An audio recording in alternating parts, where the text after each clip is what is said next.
तो हमें करना है स्टार्ट आज से ह्यूमन फिजियोलॉजी, है ना।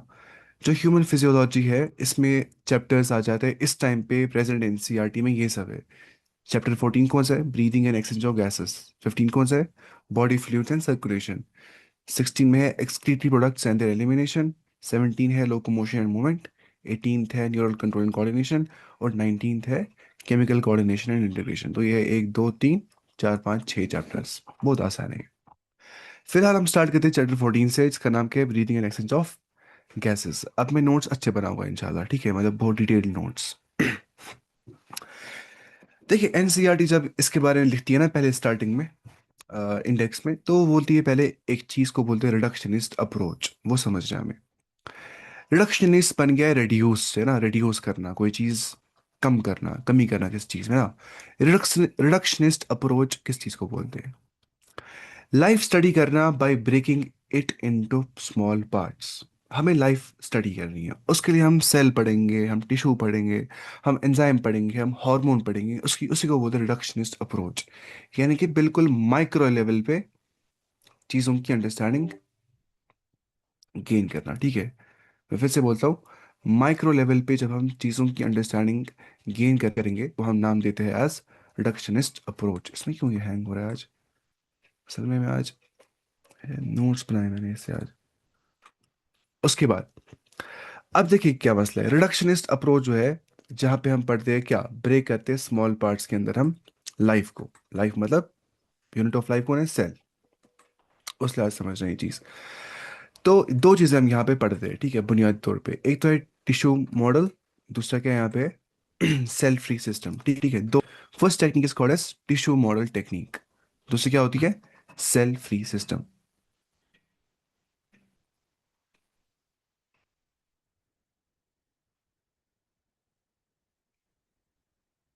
एक मिनट, इसको क्या हो गया है?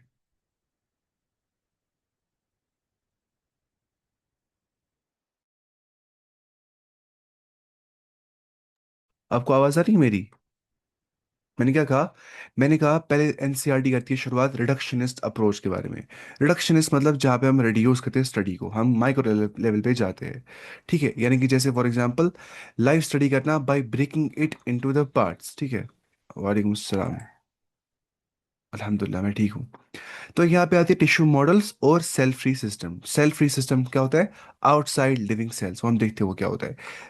पहले हम देखते हैं टिश्यू मॉडल क्या होता है, ठीक है। These are small living pieces of a tissue. एक टिश्यू जो है उसके आप स्मॉल लिविंग पीसेस लीजिए, ठीक है, taken out of an organism and kept alive in controlled condition. अभी भी आवाज ऐसे आ रही है? रुक रुक गई, एक मिनट में इसको फिर करता हूँ। एक चीज, अगर आवाज लैग हो रही है ना, तो इसको पहले इधर से करना है, फिर टैब बंद करना है, फिर इसमें मैंने मल्टीपल टैब्स खोले एक साथ।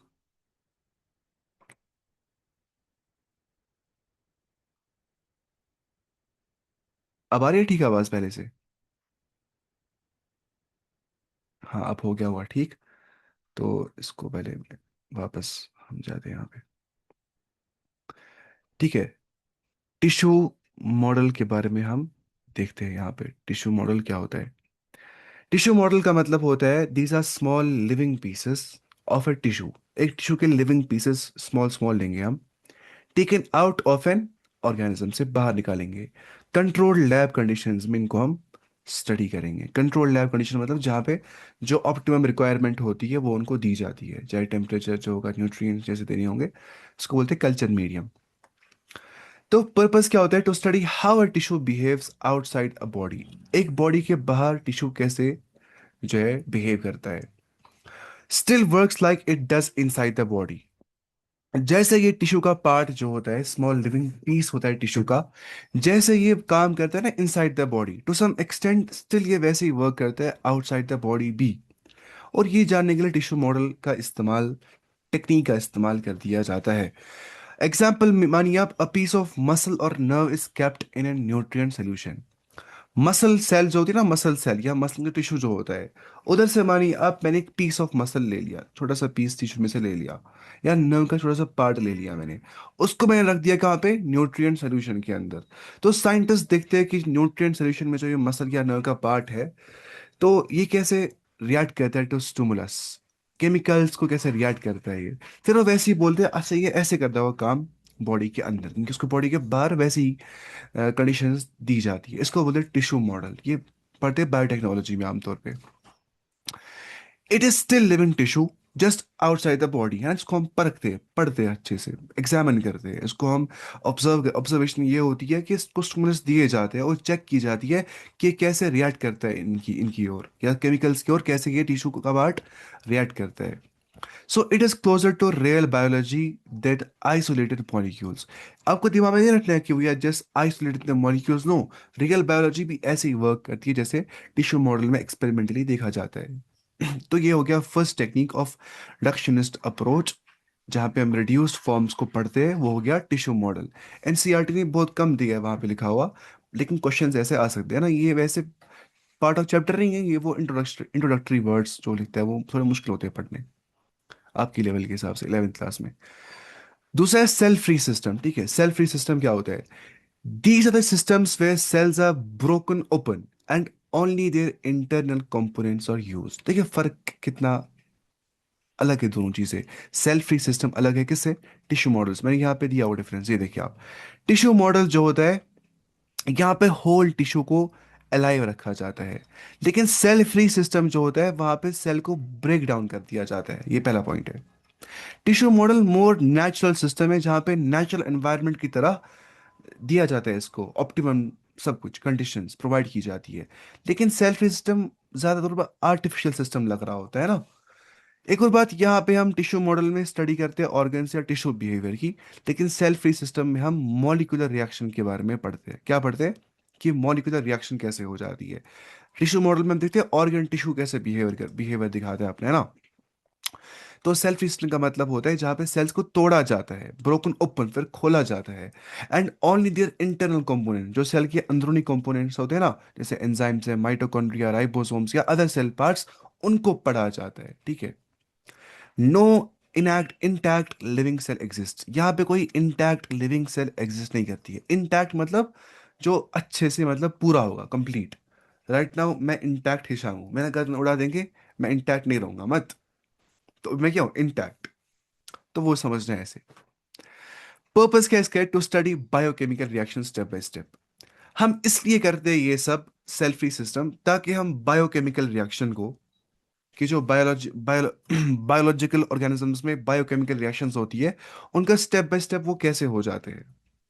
ठीक है। To understand what each molecule does separately. हम यहाँ पे मॉलिक्यूलर लेवल पढ़ते हैं, एक मॉलिक्यूल कैसे कैसा काम करता है। तो आप मानिए सेल फ्री सिस्टम एक ज्यादा, it's more reductionist approach compare to what, compare tissue model system, जहाँ पे हम टिश्यू के बारे में पढ़ रहे हैं ना। यहाँ पे हम बिल्कुल सेल के अंदरूनी कंपोनेंट्स के बारे में, इंटरनल कंपोनेंट्स के बारे में स्टडी करते हैं। ठीक है। एग्जाम्पल लेंगे हम, एंजाइम को निकाल रहे हैं सेल से, फिर पढ़ रहे हैं एंजाइम के बारे में। क्यों पढ़ रहे हैं? Biochemical reaction step by step पढ़नी है। उनको टेस्ट ट्यूब में रख रहे हैं हम, एंजाइम को जो सेल से निकाले हमने, सेल थी यहाँ पे, निकाली हमने एंजाइम्स, वो एंजाइम जो है वो हमने एक टेस्ट ट्यूब के अंदर डाल दिए। ऑब्जर्व कर रहे हैं हम how glucose break down into energy related products. फिर ग्लूकोज, बहुत सारे एंजाइम्स के प्रेजेंस में जो हमें पता, glucose 6 phosphate, fructose 6 phosphate, PGL, वो सब, ये सब है ना, फॉस्फो, वो सब एंजाइम जो है, उसके लिहाज से ग्लूकोज जो होता है वो कैसे ब्रेक डाउन करता है और एनर्जी रिलेटेड प्रोडक्ट्स में वो कैसे बन जाता है, मतलब क्या, पायरोवेट वगैरह। तो ऐसे हम इसको पढ़ते हैं स्टडी, इसको बोलते हैं सेल फ्री सिस्टम, ये हमने कहा। तो इससे क्या हो जाता है? नॉलेज में बहुत एडवांसमेंट, ग्रोथ आ गई चीज़ें। इसने जन्म दिया मॉलिक्यूलर बायोलॉजी को, जो कि एक अलग सब्जेक्ट ही होता है आगे वाली क्लासेस में, मॉलिक्यूलर बायोलॉजी। ठीक है। उसके बाद दूसरा होता है मॉलिक्यूलर फिजियोलॉजी। ठीक है, बिकेम ऑलमोस्ट सेम एज, देखिए अब जो है मॉलिक्यूलर फिजियोलॉजी, मॉलिक्यूलर फिजियोलॉजी क्या होता है? देखिए आप देखिए वर्ड्स का ही, मॉलिक्यूल मतलब जहाँ पे मॉलिक्यूल का जिक्र हो जाएगा, मॉलिक्यूल। फिजियोलॉजी मतलब फंक्शनिंग, जहां पे देखा जाएगा मॉलिक्यूल का फंक्शन क्या है, उसको बोलते हैं मॉलिक्यूलर फिजियोलॉजी। वो सेम बिहेव करता है बायोकेमिस्ट्री की तरह या बायोफिजिक्स की तरह, ठीक है। ये फोकस करते हैं इस चीज़ पे कि how molecules explain body functions. कैसे हम बोलते हैं एक मॉलिक्यूल जो है वो बॉडी फंक्शंस या वो फंक्शन कैसे दिखाता है, ये सब पढ़ते हैं मॉलिक्यूलर फिजियोलॉजी में या बायोकेमिस्ट्री में या बायोफिजिक्स में। ये नाम है इसके। अब लिमिटेशन क्या होती है इसकी, हर इसकी लिमिटेशन होती है। लिमिटेशन ये है कि pure reductionism is not enough. आप सिर्फ रिडक्शनिज्म कर रहे हैं, सिर्फ आप मॉलिक्यूल्स के बारे में पढ़ रहे हैं, आप सिर्फ पढ़ रहे हैं सेल फ्री सिस्टम के बारे में, आप सिर्फ पढ़ रहे हैं आइसोलेटेड सेल के जो है अंदर का कंपोनेंट्स के बारे में। तो इससे क्या हो जाएगा, लेकिन आप पूरी ऑर्गेनिज्म को नहीं कर रहे, आप प्योर ऑर्गेनिज्म लेवल स्टडी नहीं कर रहे हैं, तो गलत कर रहे हैं आप। तो उनको बैलेंस में रखना है। Pure organism level study is also not enough. अगर कोई इंसान करे सिर्फ ऑर्गेनिज्म लेवल स्टडी, वो रिडक्शनिज्म की ओर जाता ही नहीं, वो भी गलत कर रहा है। तो बैलेंस इज द की। हम रिडक्शनिज्म को साथ साथ चलाते हैं कि हम जाएंगे इंटरनल स्टडी करेंगे बहुत डेप्थ तक, और साथ में हम ऑर्गेनिज्म लेवल तक भी स्टडी करेंगे। दोनों को जब साथ में रखते हैं तब जाके वो इनफ हो जाता है, वरना अकेले अकेले एक ही को पढ़ना, दैट्स नॉट इनफ, ठीक है। क्योंकि लिविंग सिस्टम बहुत कॉम्प्लेक्स होते हैं, है ना। वो कॉम्प्लेक्स समझने के लिए हमें सब पढ़ना होता है, चाहे वो नॉलेज जो रिडक्शनिस्ट होगी या वो जो ऑर्गेनिज्म लेवल होगी। फिर इसी की बुनियाद पे सिस्टम बायोलॉजी जो है उसका जन्म हो गया। ये बहुत मॉडर्न टर्म है, सिस्टम बायोलॉजी। सिस्टम बायोलॉजी क्या बोलती है, वो बोलती है interaction of many parts together जब होती है तब जाके लाइफ बन जाती है। लाइफ बोलना इतना आसान नहीं है, बहुत सारे पार्ट्स टुगेदर वर्क करते हैं तब जाके हम जिंदा रह पाते, हम बोल पाते, सांस ले पाते, चल पाते, खा पाते, पी पाते, सोच पाते, समझ पाते। तो इस सब के पीछे एक मैकेनिज्म होता है, इसको बोलते हैं सिस्टम बायोलॉजी। कि जहाँ पे हम ये नहीं बोलते कि एक ही सिंगल मॉलिक्यूल जो अपना फंक्शन दिखाता है, नहीं। हम बोलते हैं नेटवर्क ऑफ इंटरेक्शंस हो रही होती है अंदर से, बहुत सारी इंटरेक्शन हो रही होती है, उसकी बुनियाद पे लाइफ का जन्म हो जाता है। तो सिस्टम बायोलॉजी एक बहुत advance form of modern biology का एक, मतलब क्या है, एक एकेडमिक सब्जेक्ट है, ठीक है। अच्छा, एक और बात है, बाज़ अगर एनसीईआरटी लिखती है इमरजेंट प्रॉपर्टीज क्या होती है, इमरजेंट प्रॉपर्टी। मैं आपको मिसाल देता हूँ इसकी ना, एक मिसाल, इसने यहाँ पे अलग मिसाल दी, मैं आपको अलग मिसाल देता हूँ। वेटनेस क्या है, वेटनेस, गीलापन, वो क्या होता है। How do you define वेटनेस scientifically. मतलब फॉर एग्जाम्पल मैं लगा रहा हूँ क्या, पानी को हाथ, मुझे हाथ वेट हो रहा है, ये वेटनेस इमर्जेंट प्रॉपर्टी ऑफ वाटर है ना। इमर्जेंट प्रॉपर्टी ऑफ लिक्विड है, इमर्जेंट प्रॉपर्टी, इससे निकल जाती है प्रॉपर्टी। देखिए, properties that appear when parts interact, जब कुछ पार्ट्स आपस में इंटरैक्ट करते हैं, उनकी आपस में इंटरैक्शन से कुछ प्रॉपर्टीज अपीयर हो जाती है। आपस में कुछ पार्ट्स के इंटरैक्शन से कुछ प्रॉपर्टीज अपीयर हो जाती है, उनको बोलते हैं emergent properties. There are not present individual parts, individual parts में खुद वो प्रॉपर्टी नहीं होती है, लेकिन वो इमर्जेंट प्रॉपर्टी होती है। अब पता है एक चीज, मैंने आपको कितनी बार बोला है कि सबसे बड़ा जो दलील होती है खुदा के वजूद के बारे में, वो होती है कॉन्शियसनेस, है ना। कॉन्शियसनेस, कि हम जिंदा है ना, वी थिंक, वी रिफ्लेक्ट, ठीक है। हम सोचते, हम रिफ्लेक्शन करते, ठीक है। हम पॉन्डर करते, वी पॉन्डर, वी एक्सपीरियंस, हम एक्सपीरियंस करते, या हम बोलते हैं आई, क्वेश्चन ऑफ आई हम करते हैं। लेकिन there is difference between mind and brain, ये समझना है। डिफरेंस क्या है between mind and brain. Brain जो हम पढ़ते हैं ना बायोलॉजी में, मतलब जो एक हमारे अंदर ऑर्गन है जो सोचता है, कंट्रोल कोऑर्डिनेशन में हेल्प कर देता है, थिंकिंग में हेल्प करता है, कॉग्निशन में हेल्प कर देता है, कॉग्निशन मतलब सोचना। It's different from mind. Mind जो है ना, माइंड, माइंड एक्सपीरियंस करता है, ब्रेन रिएक्ट करता है, ये चीज समझना आपको, ठीक है। ब्रेन रिएक्ट करता है ना, माइंड एक्सपीरियंस करता है। जो क्वेश्चन ऑफ आई आप करते हो, कौन ब्रेन करता है, नहीं, वो माइंड करता है आपका, कि मैं जानता हूँ, हाँ। अब पता क्या बोलते हैं जो एथीस्ट होते हैं, वो बोलते हैं consciousness is also emergent property. ये भी इमर्जेंट प्रॉपर्टी है, कि जब न्यूरोनल फायरिंग हो जाती है ना, न्यूरॉन्स आपस में कनेक्शन बनाते हैं, उससे इमर्ज होती है कॉन्शियसनेस। वो ऐसे करते हैं साबित अपने इस झूठ को। लेकिन सवाल पैदा होता है, what is the proof for it. Proof क्या है इस चीज का, कि हाँ, न्यूरॉन्स की जो है इंटरेक्शन से या न्यूरॉनल फायरिंग से कॉन्शियसनेस जन्म लेती है। अगर लेती भी है जन्म, ठीक है, मान लेते हैं, वो भी मान लेते हैं। लेकिन खुद न्यूरॉन्स के अंदर तो वो चीज है ही है मत, उसके अंदर कॉन्शियसनेस। तो उसके अंदर डाली किसने कॉन्शियसनेस? वो खुद कॉन्शियस बीइंग होना चाहिए। क्योंकि अगर हम बिलीव करेंगे नेचुरलिज्म पे, हम बोलेंगे नेचर ने दिया है इसको कॉन्शियसनेस। नेचर के पास खुद कॉन्शियसनेस है नहीं। नेचर नहीं सोच पाता है, ना पॉन्डर कर पाता है, ना क्वेश्चन ऑफ आई कर पाता है, ना न्यूरॉन्स क्वेश्चन ऑफ आई कर पाते हैं। तो क्वेश्चन ऑफ आई जो करता है वो फिजिकल कंपोनेंट है ही नहीं हमारी बॉडी का, वो मेटाफिजिकल कंपोनेंट है, हमारा माइंड है वो। अगर नहीं समझ आएगा, जरूरी नहीं है मैं समझा रहा हूँ कि मतलब किसको बोलते हैं इमर्जेंट प्रॉपर्टी। लेकिन यहाँ हमारी इमर्जेंट प्रॉपर्टी ये नहीं है, ये देखिए यहाँ पे क्या इमर्जेंट प्रॉपर्टी है, यहाँ अलग थोड़ा सा है। मॉलिक्यूल्स बनाते हैं नेटवर्क्स, है ना, ये चीज समझनी है आपको। सेल्स बनाती है टिश्यू, टिश्यू बनाती है ऑर्गन, ऑर्गन बनाती है ऑर्गेनिज्म, ऑर्गेनिज्म बनाते हैं पॉपुलेशन कम्युनिटी को। तो each level creates new properties, हर लेवल से नई प्रॉपर्टी जन्म लेती है। ये चीज ना, ये चीज मैं आपको ये बोल रहा हूँ इमर्जेंट प्रॉपर्टी, ये एक चीज का आर्गुमेंट होता है। इसका अर्थ क्या है?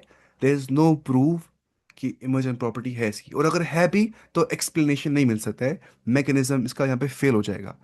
आज तक इस हार्ड, इसको बोलते हैं हार्ड प्रॉब्लम ऑफ कॉन्शियसनेस, इसका जवाब किसी भी साइंटिस्ट के पास नहीं है। और जो इंटेलेक्चुअली ऑनेस्ट साइंटिस्ट होते हैं वो यहाँ से बोलते हैं we don't have the answer. जो आंसर तलाश करते हैं वही लोग बेकल होते हैं। ये बियॉन्ड साइंस है ना, साइंस की लिमिटेशन है, उसके बियॉन्ड है ये चीज, है ना। साइंस मत बोलते हैं हमें फॉर एग्जाम्पल लव क्या होता है, हेट क्या होता है, ठीक है, नफरत क्या होती है, हसद क्या होता है। साइंस बोलती है केमिकल रिएक्शंस हो रहे होते हैं, और क्या बोलेगी? तो साइंस खाली रिएक्शन के बारे में बात करती है, ना कि एक्सपीरियंस के बारे में। You experience the things. I am sometimes I experience happiness, I experience sadness, I experience loneliness, I experience regret, I do experience क्या इसको बोलते हैं, longing, I do experience different things, nostalgia. तो इनको साइंस एक्सप्लेन नहीं कर सकती है क्योंकि साइंस का फील्ड नहीं होता है। अब देखिए फिर एनसीईआरटी बोलती है ये चीज क्या, कि we need molecular level study, we need organism level study, but both together give real understanding of biology. ये कुछ नहीं है, ये इतना एनसीईआरटी बोलेगी नहीं मत, क्योंकि एनसीईआरटी जो है मतलब वहां पे उतना लॉजिक वॉजिक नहीं चलता है, मतलब फिलोसफी में बहुत लॉजिक की जरूरत होती है। यहाँ बायोलॉजी में बस कोटा करना होता है, जितना कोटा याद रहेगा उतने अच्छे मार्क्स आएंगे। और जो ना इंडियन एजुकेशन सिस्टम, यहाँ पर जिसने जितना कोटा किया होगा ना अच्छे से याद, वो उतना आगे जा सकता है जिसने जितनी मेहनत की हो, मतलब वो ना खर मेहनत। अच्छा, लेकिन समझना भी जरूरी है ना कि ये सवाल तो हर एक इंसान को जहन में आ जाते हैं। जब मैं आपकी एज का था मुझे जवाब थे ही नहीं इस टाइम पे, और मैं बहुत परेशान था उस टाइम पे। लेकिन मुझे ईमान था। लेकिन उसके बाद मैंने बहुत ज़्यादा कोशिश की जवाब ढूंढने की, क्योंकि हमारा फर्ज बनता है ना ये चीज़ भी। इस एज में ज़्यादा हो जाता है ये चीज़, बहुत ख्याल आ जाते हैं वहाँ यहाँ के ना इंसान को। ये बहुत नेचुरल होता है, लेकिन इसके खिलाफ लड़ रहा होता है ना, मतलब अपने डाउट सॉल्व कर रहे होते हैं। इस्लाम में हर सवाल का जवाब होता है। उसके बाद what this unit will study ना, इस यूनिट में हम क्या पढ़ेंगे? इसमें हम पढ़ेंगे ना पूरे जो प्लांट एनिमल ह्यूमन फिजियोलॉजी है, इसमें हम पढ़ेंगे gas exchange, blood circulation, movement and locomotion, control systems, hormonal regulation. ये हम सब पढ़ेंगे तीनों लेवल्स पे। एक तो on the cellular level, molecular level and organism level, क्योंकि यही सबसे बेस्ट अप्रोच है किसी चीज के बारे में पूरी इंफॉर्मेशन गैदर करने के लिए। तो ये था हमारा फर्स्ट प्रीफेस जो एनसीईआरटी का था, वो हमने खत्म कर दिया। फिर एनसीईआरटी बोलती है एक साइंटिस्ट के बारे में। ठीक है, उसको बोलते हैं एल्फोनो कॉटी। एल्फोंसो कॉटी इसका नाम। अल्फोंसो कॉटी, इसको इसके नाम पे ही ऑर्गन ऑफ कॉटी एक होता है जो हमारे in the cochlea of air. आप सर्च भी कर सकते गूगल में। ये ना हमारा air, external air, middle air और इंटरनल एयर होता है ना। जो हमारा इंटरनल एयर कॉकलिया जहाँ पे होता है, उसी कॉकलिया के अंदर ऑर्गन ऑफ कॉटी होता है। वो इसी के नाम पे पड़ गया है, अल्फोंसो कॉटी के नाम पे। 1822 में पैदा हो गया, इधर मर गया 1888 में। तो ये इटालियन एनाटमिस्ट था। एनाटमिस्ट मतलब जो एनाटमी के बारे में पढ़ता होगा, मॉर्फोलॉजिस्ट मतलब जो मॉर्फोलॉजी के बारे में पढ़ता होगा, रिडक्शनिस्ट मतलब जो रिडक्शनिस्ट अप्रोच को पढ़ता होगा। तो स्टडी एनिमल बायोलॉजी सिस्टम इसने पढ़ा, ठीक है। तो इसका जो मेजर कंट्रीब्यूशन है वो है ऑर्गन ऑफ कॉटी, जो होता है जो इनर एयर यानी कि कॉकलिया के अंदर होता है। वहां पे जो बेसलर मेम्ब्रेन होता है उधर पाया जाता है ये ऑर्गन ऑफ कॉटी। ये हम सब पढ़ेंगे। आपको है वो चैप्टर के नहीं? वैसे आपको नहीं होगा ह्यूमन एयर, आपको नहीं है शायद इस बार सिलेबस में। तो फंक्शन क्या होता है इसका? हेयर सेल्स कन्वर्ट कर देती है, जो ना हमारे हेयर सेल्स होती है, वो कन्वर्ट कर देती है साउंड वाइब्रेशंस को नर्व इम्पल्सेस के अंदर। ध्यान से बात सुनिए। हमारा जो कान होता है वो क्या सुनता है? साउंड की वाइब्रेशंस, इनको जमा कर देता है। अब वो मत वाइब्रेशन पहुंचाएगा दिमाग तक, वो दिमाग तक पहुंचाता है नर्व इम्पल्स को बोलते हैं, इम्पल्स। ठीक है, इंफॉर्मेशन पहुंचाता है दिमाग तक। दिमाग, या उसको बोलते हैं नर्व इम्पल्स। फिर ब्रेन कहता है इंटरप्रेट इस नर्व इम्पल्स को, इंटरप्रेट, इंटर, पढ़ा होगा आपने ये सब कुछ, प्रिटेशन। फिर जाके वो, हमें लगता है अच्छा हमने साउंड सुना है। तो ऐसा हो जाता है ना। जब इंसान मर जाता है, उसको क्या हो जाता है? दिमाग काम करना बंद कर देता है, वो सुनता है फिर नहीं। हालांकि आवाज से जो होती है वो हो रही होती है, तो मतलब साउंड वाइब्रेशन उसके अंदर जा सकती है, लेकिन उसको इंटरप्रेट करना वो ब्रेन का काम है। या उसको उसको उसको नर्व इम्पल्स में जनरेट करना, फिर वो दिमाग तक पहुंचाना, ताकि दिमाग हमें साउंड बोल सके है। तो वो हेयर सेल्स कर देती है, उनको बोलते हैं हेयर सेल्स। ऐसे हम सुनते हैं, ठीक है। तो ऑर्गन ऑफ कॉटी जो है वो इसी शख्स अल्फोनो अल्फोनोसो कॉटी साहब ने देखा था। उसके बाद ये सब पोर्शन ह्यूमन एनाटमी का भी है साथ में, human physiology plus anatomy mix यहाँ पे है, ठीक है, ये समझ रहे हैं आपको। तो जो ऑर्गन ऑफ कॉटी होता है वो हेयरिंग रिसेप्टर ऑर्गन होता है। रिसेप्टर क्या होता है? जो रिसेप्टर, जो मतलब रिसेप्शन करता है, जैसे ना मतलब रिसेप्शनिस्ट, ये पकड़ता है लोगों को, फिर उनको अंदर भेजता है। तो रिसेप्टर मतलब जो रिसीव करता है सिग्नल्स को, साउंड वाइब्रेशंस को। उसके बाद कन्वर्ट्स मैकेनिकल साउंड वेव, जो होता है मैकेनिकल साउंड वेव, उसको इलेक्ट्रिकल सिग्नल, यहाँ बोलेंगे नर्व सिग्नल, या बोलेंगे नर्व इम्पल्स, एक ही बात है, में करता है कन्वर्ट, फिर दिमाग तक पहुंचा देता है। ठीक है। अब कुछ सवाल आते हैं यहाँ पे जो एनसीईआरटी, जो मतलब आ सकते हैं नीट में।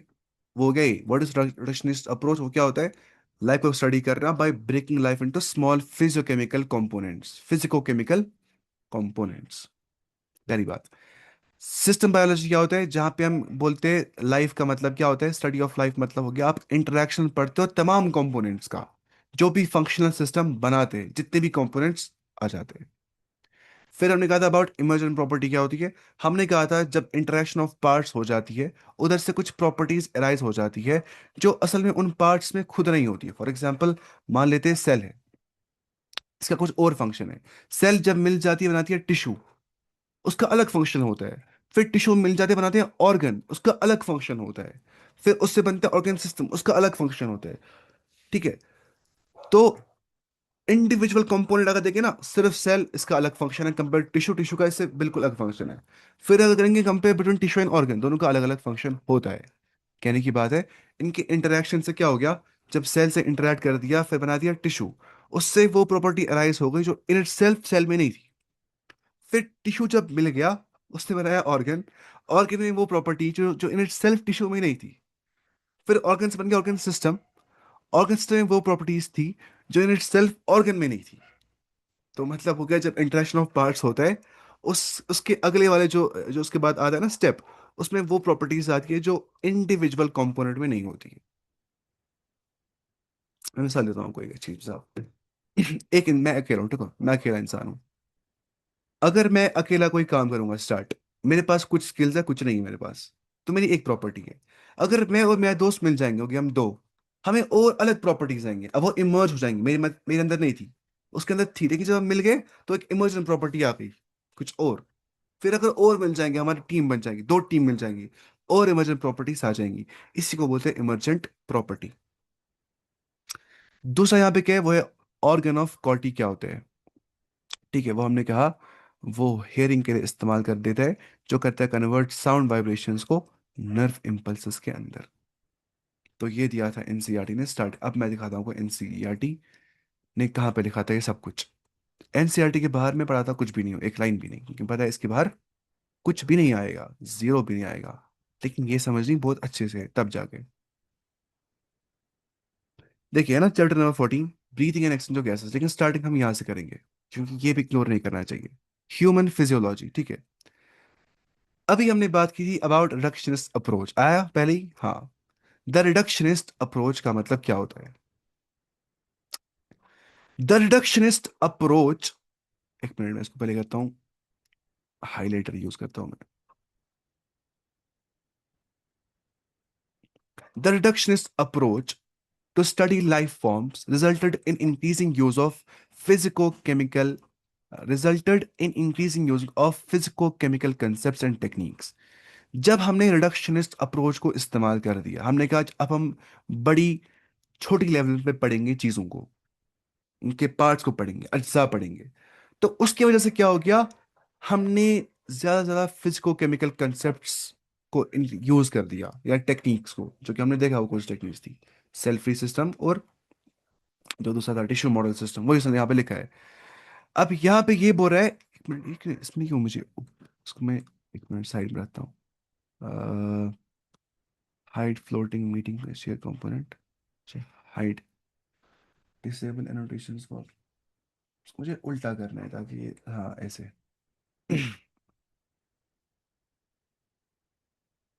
अच्छा, majority of the studies employed इधर सर्वाइविंग टिश्यू मॉडल। जो ये स्टडीज थी इनने हमें एम्प्लॉय कर दिया क्या, सर्वाइविंग टिश्यू मॉडल। जो हमने देखा ऐसा टिश्यू मॉडल जहाँ पे सर्वाइव करता है टिश्यू, उसको हम अलग निकालते हैं from its own environment, internal environment, लेकिन स्टिल वो एक्ट वैसे ही करता है। और straight away cell free system जो हमने देखा, जहाँ पे हम बिल्कुल इंटरनल कंपोनेंट्स के बारे में पढ़ते हैं। An explosion of knowledge resulted in molecular biology because of what? When we adhered to the reductionist approach, adhered, हम जुड़ गए विद रिडक्शनिस्ट अप्रोच, उसके बाद क्या हो गया, एक्सप्लोजन ऑफ नॉलेज हो गया, बहुत नॉलेज मिल गई हमें इन मॉलिक्यूलर बायोलॉजी। मॉलिक्यूलर फिजियोलॉजी जो होता है, जहां पे मॉलिक्यूल की फंक्शनिंग के बारे में पढ़ते हैं, बिकेम ऑलमोस्ट सिनोनिमस, सिनोनिमस, वो बन गया synonymous with biochemistry. What does synonymous mean, कि सेम नाम मिलना, सिन मतलब same, same, nymous means name, same name. For example love and affection, ये क्या है आपस में, सिनोनिम्स। तो वैसे ही आप मानिए मॉलिक्यूलर फिजियोलॉजी और बायोकेमिस्ट्री एक ही चीज है, बस दो अलग अलग नाम है, इंडिकेट करते हैं towards only one thing, but names are different. Biochemistry is same, just like molecular physiology, कि आखिर मॉलिक्यूल्स का फंक्शन क्या होता है। बायोकेमिस्ट्री में आ जाता है हार्डेस्ट केमिस्ट्री पढ़ने के लिए, बहुत मुश्किल होता है। मेरे दोस्त ने जेआरएफ निकाला इसी चीज में, वो साइंटिस्ट है इस टाइम पे कश्मीर यूनिवर्सिटी में। अब सोचिए वो कितना इंटेलिजेंट होगा, दिन भर वो यही मॉलिक्यूल्स ही पढ़ रहा होता है खतरनाक तरीके से। तो एंड बायोफिजिक्स, बायोफिजिक्स भी क्या है, सिनोनिमस विद मॉलिक्यूलर फिजियोलॉजी, तीनों क्या है ये, तीनों ये सिनोनिमसली यूज किए जाते हैं, ठीक है। However it's not being increasingly realized that neither a purely organismic approach, अगर हम सिर्फ लेंगे ऑर्गेनिज्मिक अप्रोच, अरे पढ़ो ऑर्गेनिज्म लेवल तक बस, मत जाओ डिटेल में, nor a purely reductionist approach, अगर हम सिर्फ बोलेंगे नहीं रिडक्शनिस्ट ही मानो, ऑर्गेनिज्म छोड़ दो, ऑर्गेनिज्मिक अप्रोच, ठीक है, reductionist molecular approach would reveal the truth about biological processes. अगर हमने सिर्फ एक प्रोसेस पे रिलाई कर दिया ना, either just on merely on organism approach or just merely on reductionist molecular approach, तो हमें बायोलॉजिकल प्रोसेस की ट्रुथ में नहीं रिवील नहीं हो जाएगी। तब जाके हमें हकीकत वाज़ेह हो जाएगी बायोलॉजिकल प्रोसेसेस की, जब हम दोनों अप्रोच को रखेंगे मद्देनजर, ऑर्गेनिज्म अप्रोच भी और रिडक्शनिस्ट मॉलिक्यूलर अप्रोच भी, तो हमें देखा अच्छे से डिटेल में। अब सिस्टम बायोलॉजी जो नई टर्म मैंने आपको कहा, मॉडर्न टर्म है, makes us believe that all living phenomena जितने भी होते हैं, ठीक है, आर इमर्जेंट प्रॉपर्टीज, जो भी लिविंग फिनोमेना होते हैं वो इमर्जेंट प्रॉपर्टीज होती है, वो निकल जाते हैं किससे, properties due to interaction among the components of the system, जब कंपोनेंट्स ऑफ सिस्टम इंटरेक्ट करते हैं उससे इमर्जेंट प्रॉपर्टी निकल जाती है, वो हमें कौन बोलते हैं, system biology. Regulatory network of molecules, ठीक है, सुप्रा मॉलिक्यूलर असेंबलीज जो होती है, यानी कि मॉलिक्यूलर असेंबलीज कैसे हो जाती है, सुप्रा मतलब जब वो एक दूसरे के ऊपर चढ़ जाते हैं, ठीक है, अच्छे से असेंबली बनाते हैं, फिर सेल्स टिश्यूज ऑर्गेनिज्म बन जाता है, उसके बाद ऑर्गन बन जाता है, वो सब चीजें ना, इसके बारे में हमने ऑलरेडी बात की। एंड कहाँ गया हम, यहाँ पे, ईच क्रिएट इमर्जेंट प्रॉपर्टीज है ना, मतलब क्या हो गया, सेल से बन गई टिश्यू, हमने कहा ऑलरेडी, अब छोड़िए इसको चीज को। In the chapter under this unit major human physiological processes, जैसे एक्सचेंज ऑफ गैस कैसे हो जाती है, ब्लड सर्कुलेशन कैसे हो जाती है, locomotion and movement are described in cellular and molecular terms. The last two chapters point to the coordination and regulation of body events at the organismic level, ये हमें पढ़ना है। तो ये हम करते हैं चैप्टर स्टार्ट। लेकिन पहले हम पढ़ते हैं इस साइंटिस्ट के बारे में। यही है वो। ये एक एनाटमिस्ट था, इटालियन एनाटमिस्ट, अल्फोनसो अल्फोंसो कॉटी। 1822 में पैदा हो गया था, 1888 में मर गया था। कॉटी begin his scientific career studying the cardiovascular system. What is cardiovascular system? इसकी कार्डियोवेस्कुलर मतलब होता है जो आपका हार्ट ना, हार्ट, और हार्ट के साथ साथ जो बाकी हमारे ऑर्गन्स होते हैं, जो हार्ट को हेल्प कर देते हैं, जो सर्कुलेशन में हेल्प कर देते हैं। फॉर एग्जांपल हमारी लंग्स है, हमारी आर्टरीज है, ठीक है।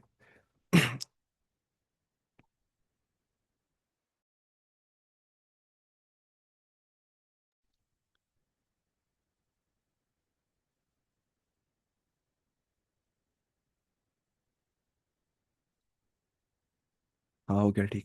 मैं क्या बोल रहा था? मैं बोल रहा था अबाउट कार्डियोवेस्कुलर सिस्टम। वो क्या होता है?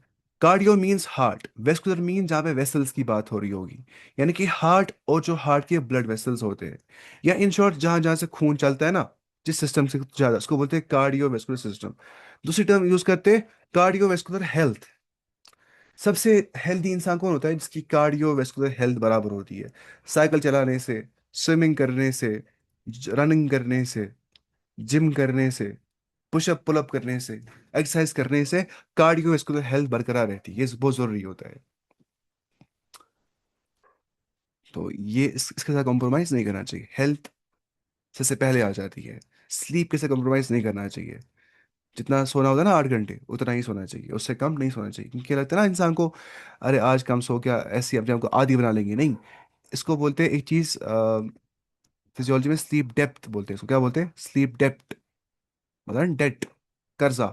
अगर आप सोगे ना आज 8 घंटे, कल सोगे 7 घंटे, फिर सोगे 6 घंटे, आपको सोना कितना है दिन में? कम से कम 8 8 घंटे। तो इधर पे कितने बच गए? यहाँ पे 2 घंटे और 1 घंटे, 3 घंटे। ये 3 घंटे निकल जाएंगे आपको किसी और दिन, उसना सोगे ज्यादा एक्स्ट्रा टाइम। और जो लोग फिर कहते हैं ना अपने आपको अडेप्ट कम नींद पे, जैसे मेरा दोस्त है उसको अब बहुत कम सोता है 3 घंटे, वो लोग एक्टिव नहीं रह पाते।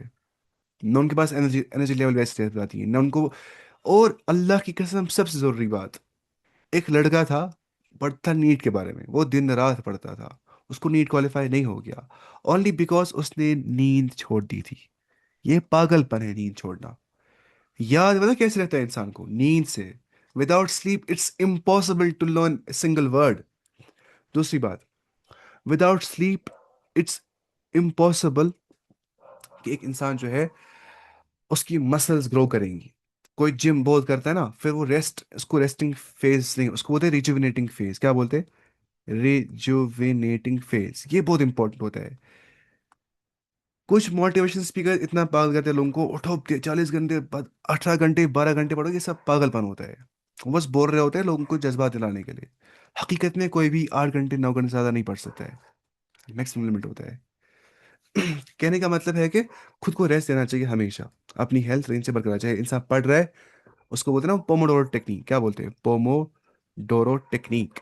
कि हर 25 मिनट के बाद 5 मिनट रेस्ट करना चाहिए। जरूरी होता है, इससे इंसान को सब याद रहता है, और वापस इंसान को इंटरेस्ट आता है। इंसान थक जाता है, वो बहुत नेचुरल होता है। थकने के बाद छोड़ना नहीं है पढ़ना, कुछ टाइम के लिए छोड़ना है, रेस्ट करना है। अगर रेस्ट इंसान ने इग्नोर कर दिया, बहुत बड़ी गलती कर रहा है इंसान। तो इन शॉर्ट में बोला था कार्डियोवास्कुलर हेल्थ इंसान की अच्छी होनी चाहिए। तो इस बारे में इसने पढ़ा था, studying the cardiovascular systems of reptiles के बारे में। सोचिए कितना इसने स्पेशलाइजेशन की थी रेप्टाइल्स के अंदर। लेटर ही turned his attention to the mammalian auditory system, कि जो मैमल्स का ऑडिटरी सिस्टम होता है, वो कैसे बात, वाइब्रेशंस को सुन पाते। In 1851, he published a paper describing a structure located on the basilar membrane. इसने पेपर पे लिखा कि जो हमारे कान का जो कॉकलिया होता है, इंटरनल एयर जो होता है, उसका जो बेसलर मेम्ब्रेन होता है, वहां पे कुछ स्ट्रक्चर लोकेटेड होता है। उसका नाम क्या था? इसने कहा, उसको नाम दिया गया ऑर्गन ऑफ कॉटी। लेकिन इसने कहा कंटेनिंग हेयर सेल्स। जिस जगह पे हेयर सेल्स होती है, उन हेयर सेल्स से क्या होता है? हम सुन पाते हैं। उनको नाम दिया जाता है हेयर सेल्स। हेयर सेल मतलब आपको नहीं समझना है यहाँ पे बाल वाल कुछ मतलब होते नहीं।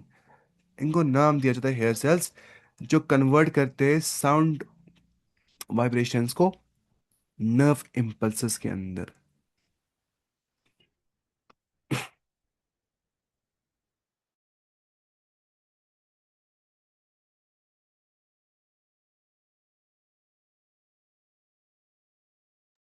इसको बार बार हो रहा है, इसको मैं करूँगा ठीक है बाद में। ठीक है। तो वहां क्या होती है, हेयर सेल्स जो करती है कन्वर्ट क्या, साउंड वाइब्रेशंस को into what, into nerve impulses. तो ये हमने देखा, अब हमें करना है चैप्टर स्टार्ट यहाँ से। अभी है टाइम 3 मिनट। तो मैं पहले आपको कुछ बातें बोलता हूँ, ठीक है, कैसे आप पढ़ेंगे, क्योंकि इंसान स्ट्रेटेजी सीखता है बड़े होके, छोटी एज में बहुत कम सीखते हैं। तो इसमें आपको बताऊंगा स्ट्रेटेजी पढ़ने की कैसे होनी चाहिए, ठीक है। देखिए आप कैसे पढ़ा करेंगे पहले, अगर आप चाहते हैं कि आप, 1 मिनट, इसको क्या हो रहा है ये। अब मैं लिखूंगा नहीं, मैं आपको बताऊंगा पहले 3 मिनट तक ये चीज़। देखिए पहली बात, पढ़ने के बाद जो बोलना है ना, ये दुनिया का सबसे नेचुरल चीज़ होता है। इसमें डरना नहीं चाहिए, ठीक है। और इस जगह पर रखनी चाहिए याद, all you have to fear is from fear itself. डरना कि मुझे बोलना नहीं चाहिए, या फेयर ऑफ फेलियर जो होना, ये दिमाग से निकालना चाहिए, इसका डर कि मुझे भूल जाएगा पढ़ने के बाद। क्योंकि ये असल में तब होता है जब इंसान अपनी लाइफ में डिसिप्लिन नहीं लाता है। मैं कल ही पढ़ रहा था एक किताब, the power of discipline, James Walter की किताब। वो उसमें बोलता है कि जो इंसान होता है ना डिसिप्लिन के साथ हर दिन पढ़ता है, अपने टाइम पे जो काम करना होता है करता है, कंसिस्टेंसी के साथ छोड़ता नहीं है काम, फोकस्ड रहता है, क्योंकि फोकस तभी आता है जब डिसिप्लिन होता है। डिसिप्लिन जब होगा तब जाके फोकस आएगा। अगर इंसान बोलेगा मैं डिसिप्लिन हूँ विदाउट फोकस, मतलब पॉसिबल है, ये दोनों चीजें साथ साथ में चलती है।